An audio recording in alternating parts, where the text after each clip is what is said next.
Hi, Dr. Tarwater and class. I'm really excited to be getting started on this journey towards a PhD in history with everybody, and I want to wish you all the best of luck. Having said that, for this discussion video, the two theses that I decided to examine more in depth are Living the History, the role of archaeology in the interpretation of the Wampanoag home site at Plymouth Plantation by Meredith Lewes from 2015, and another by Hannah Schmidt from 2013, Surviving Plymouth, Causes of Change in Wampanoag Culture in Colonial New England. The first thesis really breaks down the role archaeology plays at Plymouth Plantation, this living history museum.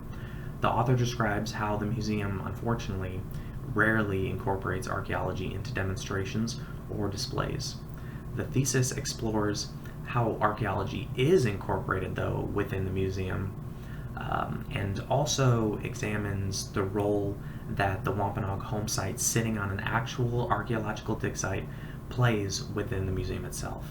The Wampanoag home village at the Living History Museum, sits on a real archaeological dig site that has been worked on quite a few times, and they have pulled up a plethora of archaeological findings, which I find really interesting. The second thesis, Surviving Plymouth, explores the ways in which the arrival of the Plymouth colonists would influence Wampanoag culture. The author examines factors such as environmental factors, economic conditions that would be affected by the arrival of these colonists from England.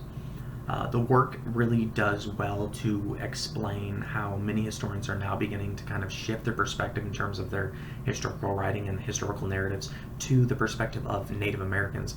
I think this is really important with this thesis because it kind of is progressing the writing of history by creating an inclusive story that doesn't just pull resources or perspectives from just Europeans. We need to make sure that we have a full picture when creating history, and that's why theses like this are really important. One resource that I think ties in really well with both of these theses is The Times of Their Lives, Life, Love, and Death in Plymouth Colony by James Dietz.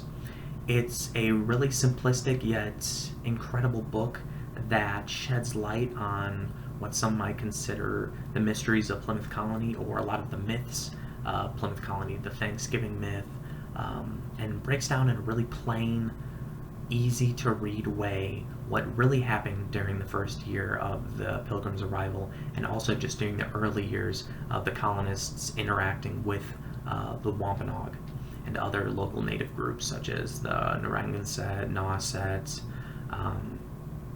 and things like that. So the reasoning for me wanting to examine this topic is this is the area I've spent mostly my bachelor's and master's studying early Native American interactions with colonists during the 17th century. I really feel like these two theses tie in well with my chosen resource and kind of boosts my knowledge that I have already. Exploring other theses is really important also in terms of being able to understand where current research is at and where new students' research is at in the direction that's going, and the ways that I can tie my own research into that.